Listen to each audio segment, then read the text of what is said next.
aba asaro iswa.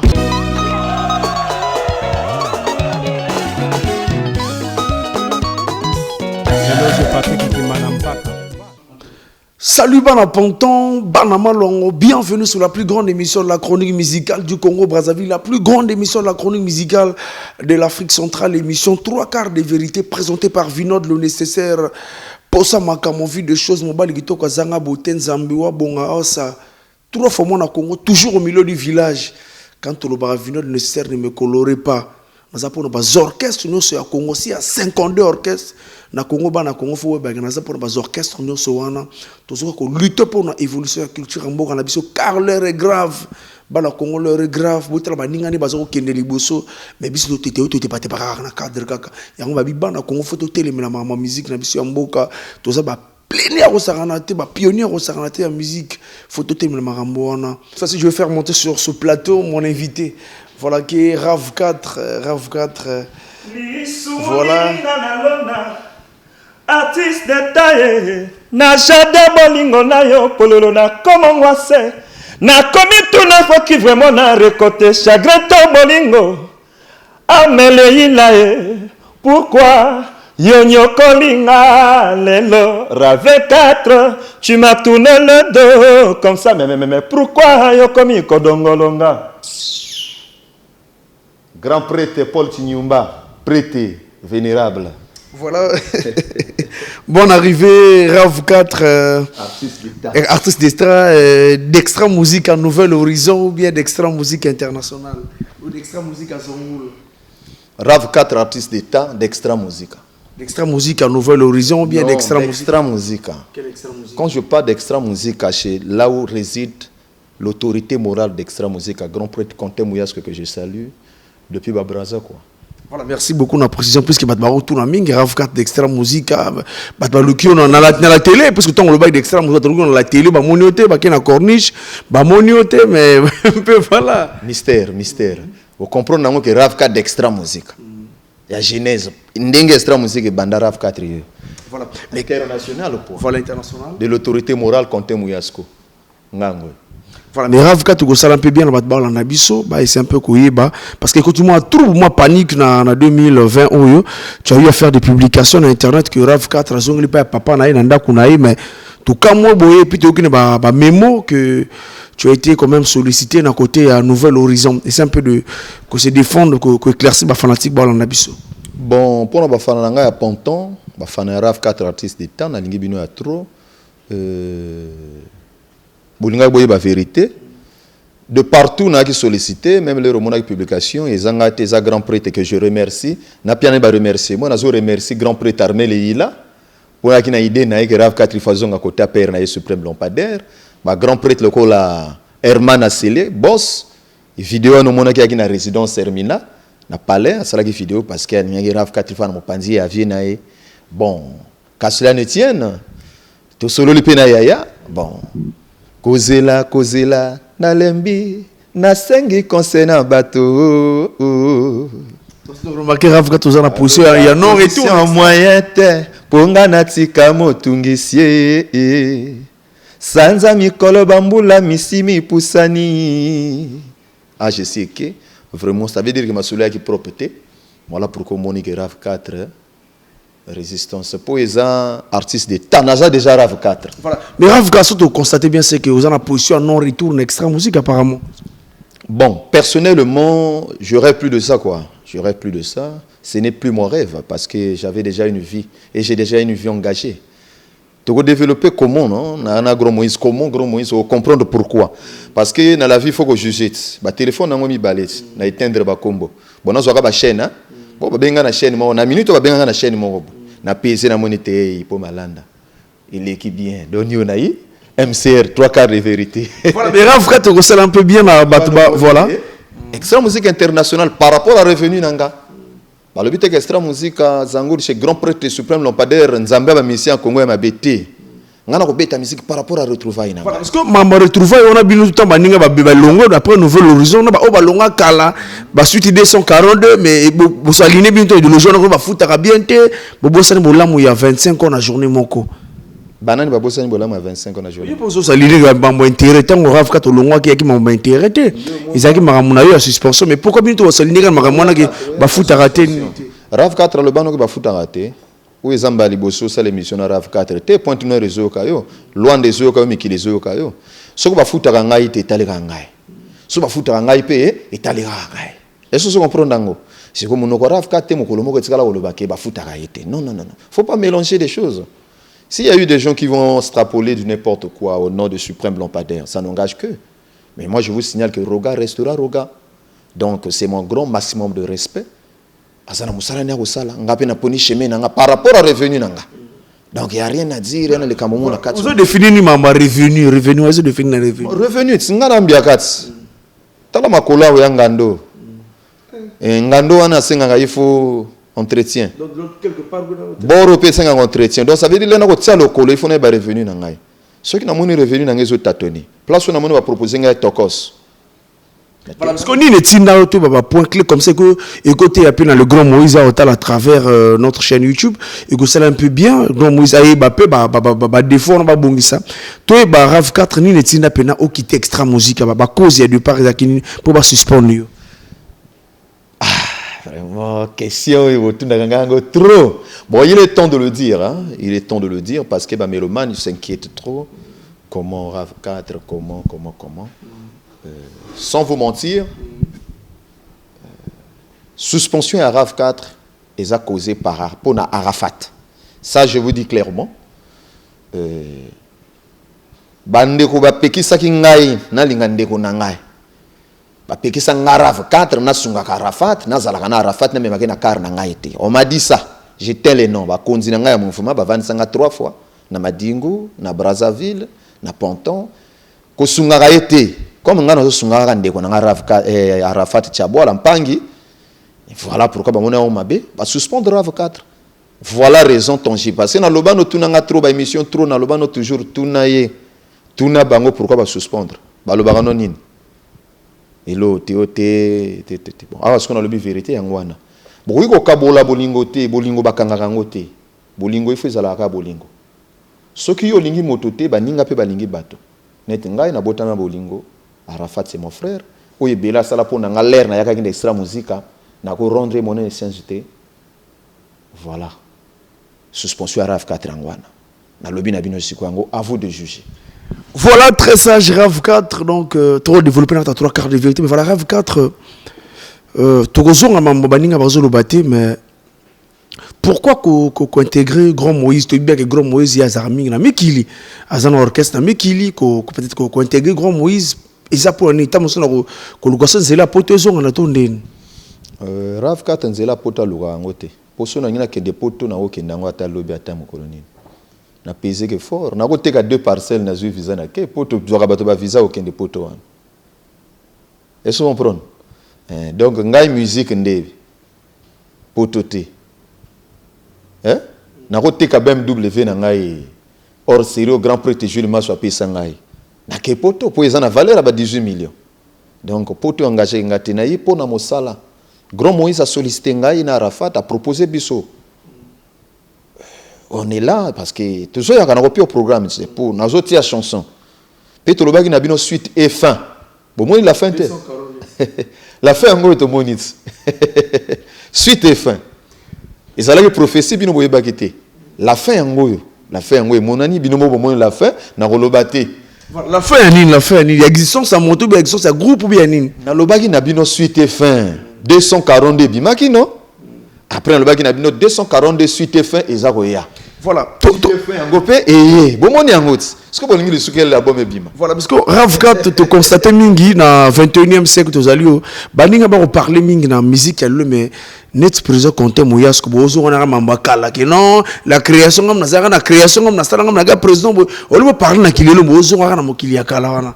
Bon, c'est pas seulement na président autorité morale, comme on est autorité morale d'extra musique. Pour yende motaza président extra musique. Banda le début, si le loi aura président, autorité morale d'extra musique, parce que bah extra musique c'est ça. C'est qu'il y a une autorité morale, Grand Moïse. A Betty Baton, ma yefongwami. Extra il Paris? Non, extra musique il Paris, extra musique internationale. a betaki bâton ma efongwamaki biso to pesike 242 suite et fin yango yo bomoni suite et fin awa siko to koti sikoyo akitisi bâton ma ekangami le temps de la fin album esoya parce que tu as signé une grande maison en production de Congo parce que na Congo ils ont une maison en production te oh maison X oh maison Y ils ont une te maison en production kaka moko deni de production tout ça na ba Ibrox production tout ça na ba Bébé et tout production tout ça na ba DRTV production on os zo nié ba nié bango te ça sont des slogans pour na mona maison ngote MCRTV na kati nango pour ça na enregistrer pe nzembo on enregistrer na studio MCRTV Deni de production ils ont une grande maison à 753 ils ont une chaîne à télé na kati que fongama ils ont une chaîne à radio ils ont une salle de spectacle ils ont un logement ils ont une salle de billard restauration makamboto eza ils ont une salle à sport ils ont 3 studios d'enregistrement na kati donc biso to signer nango bokomona ba image que les katoko invité pe il peut malanda na yo boyaka parce que signature et ça la main apote toi invité la maman Antoinette Sasungeso na journée de la femme pour na ko exhiber ko sepelisa ba maman to le Congo na madingo to voilà to kena na koloba to ko kende parce que to kati yango pona bongo je parle de studio d'abord to kati yango pona bongo donc mingi a studio le temps de la fin donc to pesa que bino slogan suite fin parce que boyaka ki boluka ki album ke bimande boyaki banzembo mais album ezo bimaka raté pour moto a fouti studio RAV 4 a fouti studio ça veut disque ke bima mais il faut l'équipe 2 ans. Vous comprenez que l'idéologie est dessus, va dessus. Non, il y a idéologie to bombaki, to betaki déjà 4 na grand Moïse azoyaka. Parce que azoyako quitte sa bâton quand la mer, comme tu traversais déjà, suite fin salami bo moniango, la fin déjà. Et salami déjà, donc extra musique et tiraliga moko international. Il y a autorité morale compté Mouyasko. Nouvel horizon, extra musique à fond maison mère, Z1 ils a soudé. Non, moi je te parle d'extra musique internationale. Je suis pas parle d'extra musique internationale. On y a tous les autres. Venir parler des gens que je maîtrise moins. Je pèse mes mots. Je ne suis pas venu ici pour parler des gens que je maîtrise moins. Je suis venu ici pour parler de grand Moïse Conté Mouyasko, d'extra musique internationale, autorité morale à extra musique. Donc ne mélangeons pas des choses quoi. Musique il y a bien. Ndenge na Zaboué, na signé. Na 4 albums, on a 2 titres. Mais ceux qui n'ont pas producteur puis n'ont album, t'as la liberté à bongo. Musicien vont vivre à l'aise et nini. N'a pas la capacité à producteur à salinga album na bimisi. N'a pas le niveau comment est-ce qu'on appelle ça? Non, showcase. Na Luanda ndenge na mona la fois dernière benga ngo passer nga gaprete. Na yipe na salle showcase. Ako kanga nzelate. J'ai une liberté totale, j'expire parce que musique c'est nga liberté, musique c'est nga prison te batana moté. Voilà pourquoi moi. Tu fais allusion quoi en musique? Est-ce qu'il y a un orchestre à Guantanamo Ezali? Ah, il m'a balala. Non, tant que le orchestre à WhatsApp tu Ezali, mais orchestre à Guantanamo. Je suis venu te parler d'extra musique internationale. Grand. Vous touché ma côté mon selumba côté mon Je te parle de grand mouvement extra musique internationale, le grand Moïse Conté. Mais c'est l'orchestre à plaidoirie. 4 artistes d'état à mon état que je te parle. Et on a lobby no bolingo leki nyoso. Mais pourquoi bondeko? Okotikala yo moko soki oboyi kondima moninga na yo ndenge aza elengi ya bolingo na ndenge ya Platon akofunda yo jamais voilà. Bolingo soki eumeli kati ya mokili bato nyonso bakolamuka kaka na esengo je sais mieux faire l'amitié que l'amour okokabolanga na rafatete. Est-ce qu'on peut aussi enregistrer Toubas Kazapenabino? Oui, grand prêtre, grand tigre que je salue, Yaya. Azanabiso. Mon cas, dans la série, Borolanda, mon cas, l'homme à la veste rouge. L'homme à la veste rouge, Yaya. Il faut fouler. Il y a 4 artistes de tête. Ponga, yo surtout n'anga babiloko moko boye, babiloko moko binazo répondre te pour na boye fulango. Ce qui n'a pas là, na enregistre Toubas grand prêtre, et après na kotia vient nanga poa. Grand tigre pour Rav 4 soka le ba kotie au poids na kunga tanga bakoba biloko misusa wate parce que mais Rav 4 constater un peu comment on appelle na extra musique internationale cas mouvement ya plaidoirie mingi na plaidoirie que non tu en appelé yona na Arafat na émission concert na ngai que je salue Prince la bomba que non Bokena Zénith il y a Kena Zénith à l'époque chambre là les alaraté ba poto Bokena bozo et l'oroté donc n'est-ce que mouvement ya plaidoirie na plaidoirie. Ce qui m'a dit, c'est une question, non? Ce qui m'a dit, la vérité, c'est ma pourquoi vérité bolingue soaka? Est-ce que le moment où tu as posé 2000, 2007, Après 20 ans, on développe secret. Ce qu'on a banni, il y a des non. Boaka Bible. Boaka Bible, au Bible, ils ont le Jacob, Abraham, et pour Kilindeng et Salama. Boaka Bible. L'histoire restera l'histoire. Ce que les longs na boudé roga na komi ndoki. Asaki patron na ngai, asali po na bomo na rave kat ninga zao. Donc l'histoire restera amemanga partout. Non, amemanga partout hein, dans le monde. Na kena ba poto partout dans le monde. Bien que na banda ko kende déjà ba voyage avant que na extra musique na G7 kota grand prix Zara Mporo ya Magoji 12 dan. Comme ba Afrique du Sud ba Bidjo Miloko on a tout déjà, mais là na une extra musique na Tanzanie c'est grand monde, grand mouvement. Ce qui na budango na indoki. Est-ce que vous comprenez? Et alors là, histoire de la histoire de ce qui a rafat à la vérité, n'est bon zima yango, bon consommer yango. Voilà, c'est comme une extra musique internationale, vous allez baser l'album, il y a merci ou bien l'album Makalawana, puisque côté moi, ce côté moi répertoire à Lilo, tout le extra musique internationale qui orchestre qui est en voie de disparition. Est-ce que tu as une mélodie, il y a une bibliothèque, il y a le passé, on a tout, il y a le parce que rumba et ou bien pour interpréter manzoto, Julie, gambala, parce qu'il y a continuité de comment on appelle c'est le gala d'extra musica. Au moins extra musica est un patrimoine national. Biloko to rave 4 yemba na droit yembango. Biloko to rafat anima azana droit animer yango. Mais na dessus un peu parce que niveau ngana zuela rayo. Au moins niveau ipo malanda za eza j'appelle ça Hilton. Donc ça veut dire ceux qui prennent Hilton yo posa Hilton. Bon les réseaux le banangai que ba binzembo extra musique internationale il y a grand Moïse autorité morale banzembo akala na kamwe. Non, big album na ye. Mais nanini international l'album est bien aux États-Unis d'Amérique, bon va tourner combien d'États-Unis d'Amérique. Au reçoit ça qu'on recevoir rien. Na comme ma na madingo ko yaka po otuna yepe ba question. Il a joué, c'est international. Donc ce album est bengue na Cuba. Et bien aux États-Unis, à New York, Las Vegas, il sera basé à qui un contrat il y a 2 ans et demi. À Robert à cheval, Las Vegas à cheval, Allemagne, Londres, France, à Robert va tourner la poteau. Donc ce que mon qui bah concert, live, showcase day, live. Pour mimi battu belé na poteau, mimi ba vague belé na poteau, ya qui m'a raté poteau. Ce que kimano ya royaka. Pour ayibinga okenda poto. Grand orchestre, orchestre monene, orchestre congoté, et orchestre international qui est partout dans le monde. Ndenge to loba to zana tourner à Makasi na Australie. To zana tourner à Makasi na Jamaïque, na Colombie. Bon imagine un peu. Colombie manze moni atayumo. Colombie pena. C'est la musique internationale. Colombie pena excusez.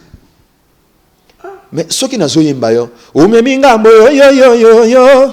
O memi ngambo mais ce qu'on a zo yemba na bosani binote na bungi binote ba parents ba boti banga bino batobokelanga bino banzambe banga ose. Ça c'est the world. Est-ce que bana 2005 ba recevoir banze mona ba Colombie 2005 la barre est haute. Voilà biloko wana ezako benga extra musique internationale tina Colombie. Voilà biloko wana ezako benga extra musique internationale tina Australie. Que ba comme confusion boye wana ba senga bino ta mususu na ko bo manzo na ta Australie. Pour ba yebo autorité morale. Ba comment peut ça ba confusion? Ne parle pas, on a dit extra musique internationale, ne mélange pas les choses. Faut pas mélanger les choses monsieur, pèse des mots. On t'a parlé d'extra musique internationale, place ba yemba. Artiste azoyemba. Côté wana wapi ozolobela. Mouvement muso ba yemba te. Mouvement wapi ozolobela. Moi je te parle d'extra musique internationale. Toi tu me parles de quoi? Moi c'est RAV 4 artistes d'État d'extra musique internationale de Conté Mouyasco, autorité morale d'extra musique. Tu me parles de quoi là? Je comprends. Pourquoi tu l'appelles autorité morale? Mais il y a une autorité morale d'extra musique. Ba leader tout yo ki ba leader lelo, ba benga ye président, pe ba benga ye ka président. Donc aza autorité morale d'extra musique. Ba zami balé la planète. Autorité morale mo kaza na RDC, Raïs Kabila, ancien président. Donc le président bazo bima il y a sa autorité morale na bango. Donc comptez Mouyasco autorité morale d'extra musique. Autorité morale ba suspendre et puis ba suspendre et puis président autant suspension yango. Les réseaux le baba mona il faut le baba. Non ba suspension ba suspendre. Mais mayo na parquet, yo lobby que ba suspendre et puis mis en lettre. Exact. Pour autorité morale à longwa mouvement ba chasser na mouvement. Alongwate. Si je longwa chez autorité apusande baninga mopanzi a continuer extra musique internationale bango ba registre ba durer le ba grand prêtre o yaza toujours so ba tio sebeno durer le ma beti na c'est le temps de la fin tala oui borango rafata bwaki nini mo bulu ekoti na miziki ya Congo bona koti ya kimia toko benga banani basoda basoda baye konte muyes coffre commando basoda baye rave 4 grands terroristes donc vraiment j'étais baguerrier mo bulu ekoti na miziki ya Congo bona koti ya kimia toko benga banani basoda extra musique internationale to ya koti ya kimia donc Rafkado ba toujours kimia ba ben l'artiste le moins stable o tia kimia ndeni côté ba le moins stable oui. Le moins stable. Oui. En quoi? Vas-y, en quoi? Tout le monde est au podium, il y a le peuple. Après ça, ma vidéo, qui n'a rien qu'on a fait la zonga, ma note vocale, moi, dans Nouvel Horizon. Non, mais il y a publié notre vocale dans le Nouvel Horizon, va solliciter. Parce que nous, publié notre groupe WhatsApp, pour le banner. La vérité, notre vocal. C'est unique l'autre là. On se parle je ne suis pas ici pour parler des gens. Non, on te rappelle, on te voit là. Là pour rentrer dans des conflits sadiques qui ne pèsent pas, des conflits sales. Je ne suis pas là pour rentrer. Moi, je suis venu vous parler de l'orchestre à grand nom, Extra Musique Internationale. Tes relations avec tes confrères. Mes confrères, on a un bon terme de relation, on est bien. Tu as eu le temps d'écouter l'album de Nouvelle Lot, ton seul Nouvel Horizon. Tout chapeau, tous les albums chapeau. Est-ce que tu as remis le temps d'écouter l'album Choc? Chapeau. Quel message que tu as adressé comme aux artistes de Nouvel Horizon? De continuer de travailler parce que je sais que ce sont des vaillants combattants. Par exemple ce sont des vaillants combattants, j'ai bien dit des vaillants combattants. Est-ce que tu as eu comment passer le coup de fil à ton grand frère, à ton confrère Sonore Digital qui est aujourd'hui président? Pour féliciter à un album où on a ce que vous voulez comment? J'avais déjà fait. J'avais félicité Ramatoula et Ngantie. J'avais félicité Sono, Zaparo de Guerre et mon frère Lévi, Kassoul, Doudi, tout ce monde. Je les ai félicités et j'ai félicité l'autorité morale. Autorité morale. Donc je finis d'abord. On était encore dans l'histoire de deux trucs. Il y a d'autres Est et Ouest. Entre parenthèses, Est et Ouest, j'ai félicité les noms que j'ai dit. J'ai félicité Suprême Lampadaire, Oraoga Missile. J'ai félicité SPBA, j'ai félicité Juventus de Turin. Et c'est ça quoi, c'est ce que tu veux entendre. Ils ont fait un bon travail. C'est un chapeau sur Oboy Moussana Bango Mindoki. On doit soutenir Congo. On ne doit pas soutenir extérieur. Donc je les soutiens à maximum.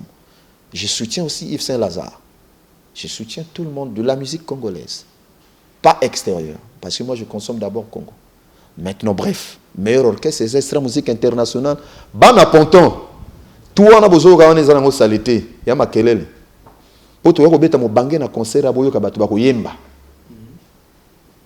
Boyoka Batu Bakoyemba. Tu dis que ma polémique, il est à la plage. Mais quand on a plage ou mess mix, on a un bon bâti au mess mix. On a au folie battre sur la population plage ezana. Plage c'est-à-dire. Donc la côte sauvage. Ah la côte sauvage. Non plage c'est la côte sauvage. La côte sauvage. Mais est-ce que la côte sauvage c'est un site touristique et un site à concert à plein air? Ce mot bête à concert à plein air, un site touristique ou un critique. Tu dois exhiber là où c'est neutre.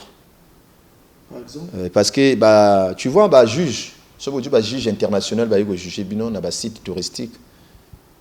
Ils ont la critique parce que site touristique, déjà naturellement, il faut battre à Kakuna. Voilà, parce que tester Pointe Noire, Pointe Noire, déjà on a en Kai, à route à Makabana, à route à Diveni, à route à Oyo, à route à Ifondo, soit comme à Pointe Noire, il faut se rendre wapi. Site touristique. Donc, il ne faut pas en profiter de la plage. Donc, si on a un concert gratuit, il faut mettre un site neutre, qui est un pouko beti, ou qui est un timanio beti. Au profil, beta ben de foule, ou un bandimio. Kokolo Kopa. Oui, Kokolo Kopezan, Kokolo Kopezan, Katia, ou un centre, mais tu peux avoir un grand marché à Beti Tour, à un fond de Beti Tour. Il faut qu'il y ait des places où sont tirés battus, il faut balanda. Est-ce que tu comprends?